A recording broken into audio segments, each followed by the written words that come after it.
우리 하나님 말씀 출애굽기 21장 오늘은 28절부터 36절 끝절까지의 말씀을 보겠습니다. 출애굽기 21장 28절부터 36절 끝절까지의 말씀, 제가 한 절 그리고 여러분들이 한 절 같이 교독하며 낭독합니다. 소나 남자나 여자를 받아서 죽이면 그 소는 반드시 돌로 쳐서 죽일 것이요 그 고기는 먹지 말 것이며 임자는 형벌을 면하려니와 소가 본래 한 버릇이 있고 그 임자는 그로 말미암아 정보를 받았으되 단속하지 아니하여 남녀를 막론하고 받아 죽이면 그 소는 돌로 쳐 죽일 것이고 임자도 죽일 것이며, 만일 그에게 속죄금을 부과하면 무릇 그 명령한 것을 생명의 대가로 낼 것이요 아들을 받으면 딸을 받듯이 이 법규대로 그 임자에게 행할 것이며, 소가 만일 남종이나 여종을 받으면 소 임자가 은 30세겔을 그의 상전에게 줄 것이요 소는 돌로 쳐서 죽일지니라. 사람이 구덩이를 열어 두거나 구덩이를 파고 덮지 아니하므로 소나 나귀가 거기에 빠지면 그 구덩이 주인이 잘 보상하여 짐승의 임자에게 돈을 줄 것이요 죽은 것은 그가 차지할 것이니라. 이 사람의 소가 저 사람의 소를 받아 죽이면 살아있는 소를 팔아 그 값을 반으로 나누고 또한 죽은 것도 반으로 나누려니와, 다같이 그 소가 본래 받는 버릇이 있는 줄 알고도 그 임자가 단속하지 아니하였으면 그는 서로 소를 갚을 것이요 죽은 것은 그가 차지할 지니라. 아멘. 할렐루야. 살아계신 우리 주님을 찬양합니다. 오늘도 하나님의 크신 은혜와 평강 그리고 영적인 축복이 오늘도 이 성전에서 또 각 처소에서 하나님을 예배하시는 우리 모든 성도들에게 함께 하시기를 축원합니다. 오늘 한 날도 저희들 말씀 붙잡고 그리고 좌우나 우로나 흔들리지 아니하며 거룩한 푯대를 향하여 달려나가시는 성령의 인도하심을 받는 복된 이 하루가 되시기를 주님의 이름으로 축원합니다. 특별히 오늘 저녁 우리 금요 치유 기도회로 모입니다. 저녁 시간에도 여러분들 다 나오셔서 함께 우리가 찬양하고 또 말씀 듣고 또 치유의 기도를 우리가 드릴 수 있는 그런 영적인 시간 여러분들 임할 수 있게 되기를 축복합니다. 오늘도 은혜의 날로 승리의 날로 선포하노라. 아멘. 자, 따라합니다. 사랑의 법을 따르라. 사랑의 법을 따르라. 예, 오늘 말씀의 제목입니다. 지금도 여러 지역 곳곳에서 이 사건 사고로 많은 사람이 목숨을 잃는 일들이 벌어지고 있습니다. 그런데 유사한 사고가 반복되는 것은 적절한 예방 조치를 하지 않았기 때문인 경우가 많이 있어요. 하나님은 특히 이 사고로 인해 생명을 잃는 일들을 안타깝게 여기시며 이러한 상황들이 혹 발생했을 때 어떻게 판결을 해야 할지를 가르쳐주고 계십니다. 자, 오늘 본문은요, 소가 사람을 받아 죽였거나 타인의 소를 받아 죽였을 경우에 관한 그런 규정들을 아주 자세하게 가르쳐주고 있어요. 심지어는 소의 버릇에 따라 피해를 입은 대상에 따라 어떻게 처벌하고 보상해야 할지까지도 구체적으로 아주 상세하게 명시하고 있습니다. 그런데 여러분, 가해자나 피해자나 어느 누구도 일방적으로 억울하게 당하는 일이 없도록 지침을 그렇게 제시하신 것이죠. 여러분, 우리가 이 율법의 규정들에서 발견할 수 있는 특징은 첫째, 매우 합리적이라는 점입니다. 네. 그리고 두 번째는 피로 얼룩질 이 보복을 중단케 하고 회복을 지향하도록 하고 있다는 점이죠. 이는 너무나 당연해 보입니다. 하지만 이런 합리적이고 당연한 것을 우리가 당연하게 따르며 살고 있는지는 사실 별개의 문제예요. 오늘 하나님의 그 사랑의 법을 살펴보면서 성경이 우리에게 보여주는 삶에 대해 생각해 볼 수 있게 되기를 축원합니다. 자, 오늘도 어제와 마찬가지로 우리가 말씀을 한 절 한 절 그렇게 보면서 강해하도록 하겠습니다. 첫 번째로 과실에 의한 사망 사고에 관한 것입니다. 자, 본문에는 먼저 소가 갑자기 사람을 들이받아 그 사람이 사망하게 되었을 경우 어떻게 해야 할지를 다루고 있어요. 자, 우리 28절 말씀 한번 봅니다. 28절 다 같이 읽습니다. 시작. 소가 남자나 여자를 받아서 죽이면 그 소는 반드시 돌로 쳐서 죽일 것이요 그 고기는 먹지 말 것이며 임자는 형벌을 멸하냐니와. 아멘. 자, 일반적으로는 소만 죽이고 이 소의 주인은 형벌을 받지 않습니다. 소 때문에 사망사고가 발생했더라도 소가 돌발적으로 공격한 사고에 대해서는 주인에게는 책임을 묻지 않았다는 것이죠. 어떤 의도나 악이나 부주의가 없었기 때문입니다. 그래서 이 사고는 참으로 안타깝지만 그 사고로 인해 억울하게 형벌을 당하는 일이 생기지 않도록 하나님께서 법으로 명하신 것이었습니다. 다음으로 이번에는 이 소가 있잖아요. 계속 받는 버릇이 있는 소가 있었다고 그래요. 그래서 이 받는 버릇이 있는 소로 발생한 사망사고를 하나님은 살인으로 간주하셨다는 겁니다. 자, 29절 말씀도 한번 읽어볼까요? 29절 시작. 소가 본래 받는 버릇이 있고 그 인자는 그로 말미암아 경고를 받았으니 단속하지 아니하여 남들을 막론하고 받아 죽이면 그 소는 돌로 쳐 죽일 것이고 인자도 죽일 것이며. 예. 그래서 소의 주인도 결국 사형에 처할 것으로 명하고 계십니다. 이 버릇 없는 자신이 소유한 버릇 없는 소 때문에 어떻게 해요? 그 주인도 죽임을 면치 못했다는 거예요. 물론 살인 의도는 없었겠지만 사람을 죽일 수도 있는 소를 그 주인이 제대로 관리하지 못한 책임을 무겁게 하나님께서 지우신 것이죠.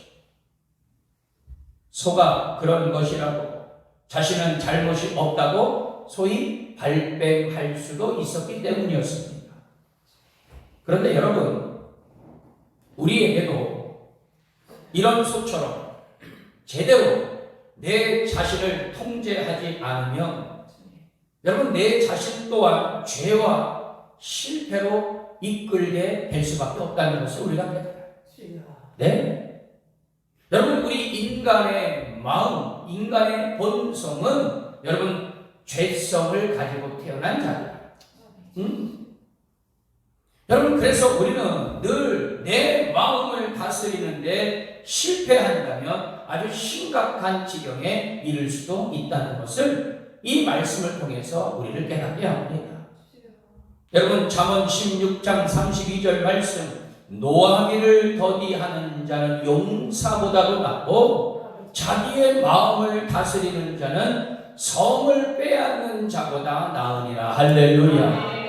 여러분, 이 말씀이 주는 영적인 교훈이 뭡니까? 모든 실패의 성공의 여부는 내 마음에서부터 출발한다는 것이죠. 바라기는 우리 모든 성도들 내 마음, 내 생각, 내 행동을 잘 다스릴 수 있게 되기를 축원합니다. 자, 그런데 받는 버릇이 있는 소로 인한 사망 사고의 경우 그 주인이 부과된 속죄금을 지불하며 사형 판결에서 벗어날 수도 있었다는 거예요. 자, 30절 말씀을 보십시오. 만일 그에게 속죄금을 부과하면 무릇 그 명령한 것을 생명의 대가로 낼 것이요. 아멘. 여러분, 속죄금은요, 그 대신 이 속죄금은 이 주인 자신이 제한하거나 타협할 수가 없었습니다. 피해자의 가족이 부과하는 것이고 가해자는 일방적으로 요구를 받았던 것이죠. 여러분, 이 말씀에서도 우리가 영적인 깨달음이 있어요. 뭐냐? 그것을 완전히 지불해야만 자신의 죽음도 면할 수 있게 되었다는 사실입니다. 여러분, 우리에게는 죄로 인한 죽음의 형벌이 예정되어 있었어요. 여러분, 우리는 죽을 수밖에 없는, 저 지옥불로 떨어질 수밖에 없는 정말 죄인 중에 죄인이었다는 것이죠. 그 죄가 너무 중해서 사실 여러분, 속죄금을 우리는 감당할 수조차도 없는 그런 연약한 죄인의 그런 모습이었어요. 하지만 예수 그리스도께서 십자가에서 모든 속죄금을 완전히 지불해 주신 줄 믿습니다. 그 예수 그리스도의 십자가 대속이 우리의 모든 죄를 대속하셨고 완전히 속량해 주셨으며 죽음에서 생명으로 우리 모두를 옮겨 주신 줄 믿습니다. 그래서 구원받은 자는 속죄함을 얻은 우리 날마다 그 구원의 감격 그리고 그 구원의 확신을 가지고 그 하나님 앞에 영광을 돌리며 믿음으로 나아가는 복된 성도들이 되시기를 축원합니다. 자, 다음은 우리 32절 말씀. 자, 32절 말씀 다 같이 읽습니다. 시작. 소가 만일 남종이나 여종을 받았고 소임자가 돈 34개를 그의 상전에게 줄 것이요 소는 돌로 쳐서 죽일지니라. 아멘. 자, 이번엔 남폭한 소가 타인의 남종이나 여종을 받아 죽이면 소 주인은 어떻게 해요? 은 30세겔을 속죄금으로 내게 하셨다는 것이죠. 여러분, 은 30세겔 하면 여러분 무엇이 떠오릅니까? 예수님의 제자였던 가룟 유다가 예수님을 대제사장에게 넘기고 받은 액수가 바로 은 30세겔이었어요. 예수님은 종의 몸값에 팔려 고초를 당하시고 십자가에 달려 돌아가셨습니다. 예수님은 우리를 위해 개의치 않으셨고 모든 모욕과 고통을 당하시고 당신의 목숨을 대속물로 내어주셨던 것이죠. 그러나 사실 예수님의 죽으심은 그 어떤 것과도 바꿀 수 없는 아가페적 사랑입니다. 아멘. 그 무엇으로 대신할 수 있었겠어요? 속죄받은 우리는 주님께 날마다 영광을 돌리며 사는 인생이 되어야 할 줄 믿습니다. 아멘.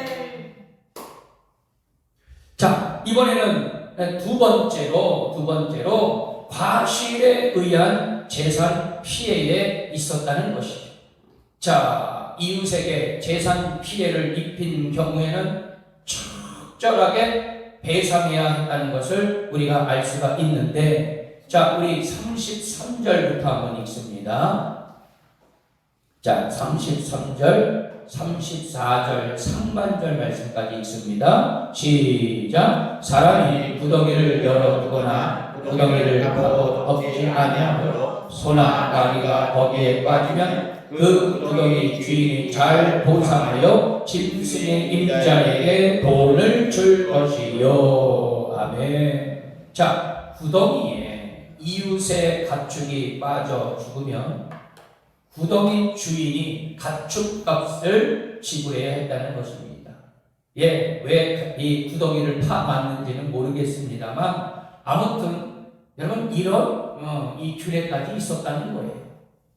이때 죽은 가축의 고기와 가죽은 구덩이 주인이 가질 수 있었지만 살아있는 가축의 가격이 훨씬 더 비쌌기에 구덩이 주인은 자신의 잘못에 대한 적절한 대가만을 치르게 했다는 것입니다. 예, 가만히 말씀을 보면 참 그래도 공평했던 것 같아요. 만일 소가 다른 사람의 소를 받아 죽였을 경우에는 사람을 죽였을 때와 마찬가지로 소의 주인에게 과실이 있는가를 따지기도 했다는 것입니다. 또 다음 35절 하반절 말씀을 보게 되면 이 사람의 소가 저 사람의 소를 받아 죽이면 살아있는 소를 팔아 그 값을 반으로 나누고 또한 죽은 것도 반으로 나누려니와 라는 말씀이 있어요. 그 소가 전에는 그런 일이 없었는데 우발적으로 그런 사고가 발생했다면 책임이 없으므로 산 것과 죽은 것을 모두 팔아서 반으로 서로 나누어 가져가게 했다는 것입니다. 그러나 그 소가 원래 사람이나 가축을 공격하는 성향이 있었다면 주인에게 아까와도 마찬가지로 주인에게 과실을 물어야 했어요. 여러분 이 경우에는 피해를 입은 사람에게 살아있는 소를 어떻게 해요? 반대로 주어야 했다는 것입니다. 또 36절 말씀을 보게 되면 잘못이 있는 주인이 죽은 것을 갖고 살아있는 것은 피해를 입은 사람에게 주어야 했던 것이죠. 자, 지금 소개한 이 말씀의 내용들 인명사고에 비해 죄책이 크지는 않지만 위험 요소를 제대로 관리하지 않아 다른 사람의 재산에 피해를 입혔다면 그 대가를 치러야 한다는 사실에는 변함이 없게 하셨습니다. 하나님의 백성은 이웃에게 늘 해를 끼치지 않도록 주의해야 하고 그리고 유익을 끼치고 선한 영향력까지 나타내는 그런 성도가 되어야 한다는 사실을 하나님께서 법으로 말씀해 놓고 계시는 것이죠. 하나님은 당신의 백성을 통해 세상에 은혜와 복을 베푸기를 간절히 원하고 계시는 줄 믿습니다.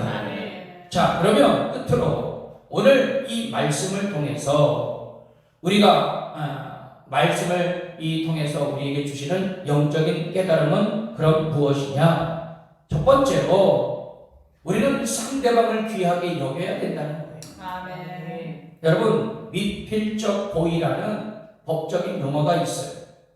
여러분 이 말이 무슨 의미냐?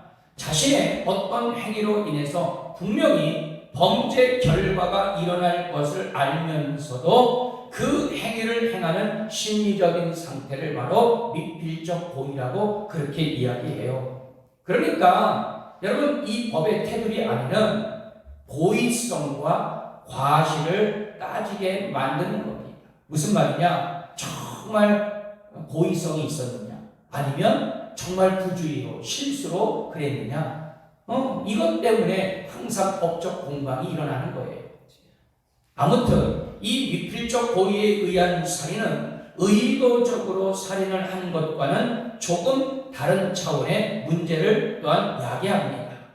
그래서 하나님은 이 미필적 고의에 의한 살인에 대해서는 어떻게 해요? 속죄금을 내게 하셨고 생명을 속하는 길을 열어두신 것이죠.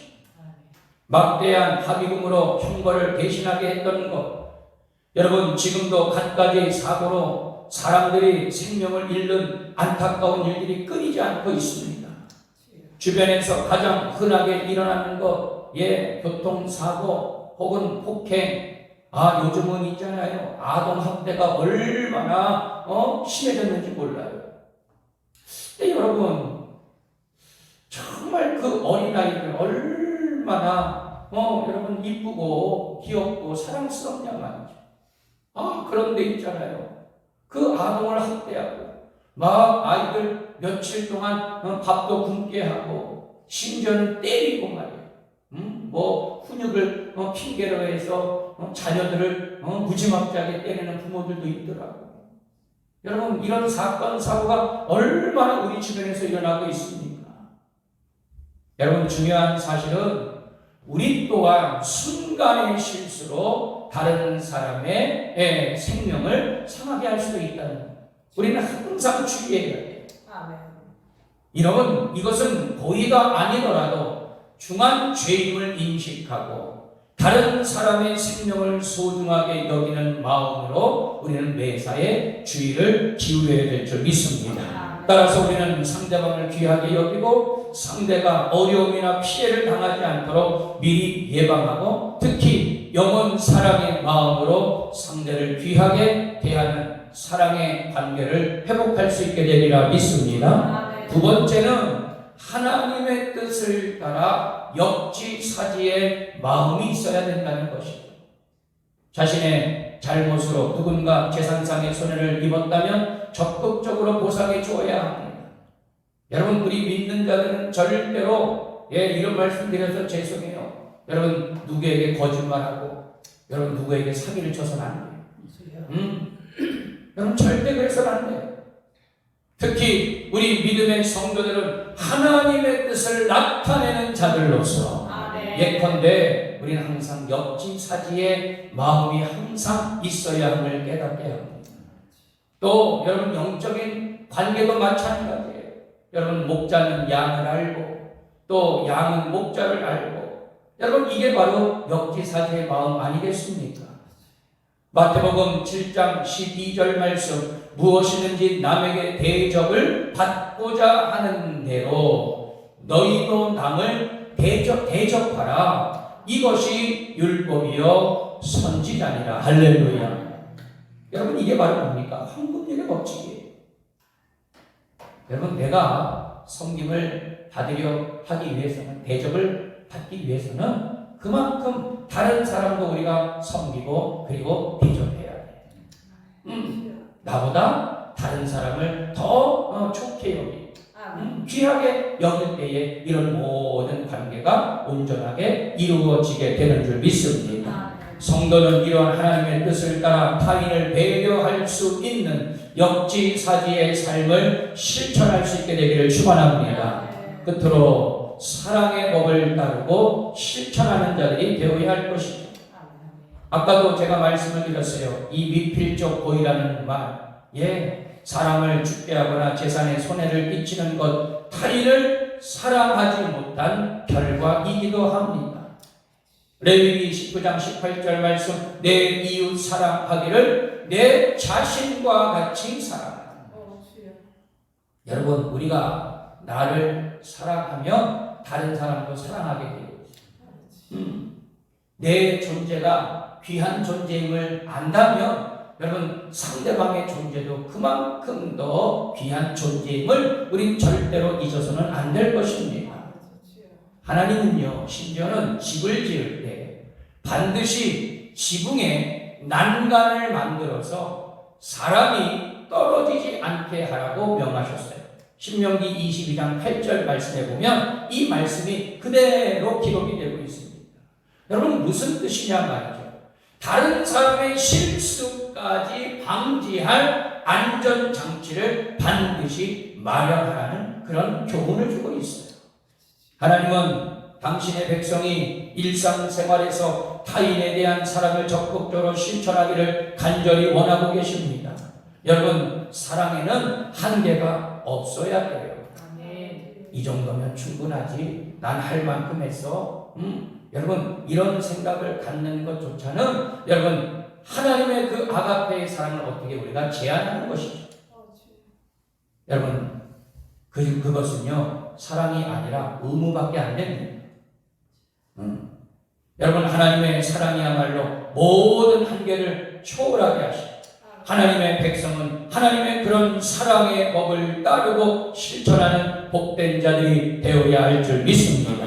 여러분들 모두가 그런 성도들이 되시기를 축원합니다. 결론의 말씀을 드려요.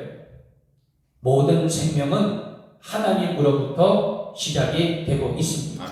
그러므로 하나님의 백성은 모든 생명을 소중하게 여겨야 되는 것입니다. 또한 모두에게 해를 끼치지 않도록 힘쓰는 것은 물론이고 오히려 적극적으로 상대방의 유익을 끼치는 자들이 되어야 할 것입니다.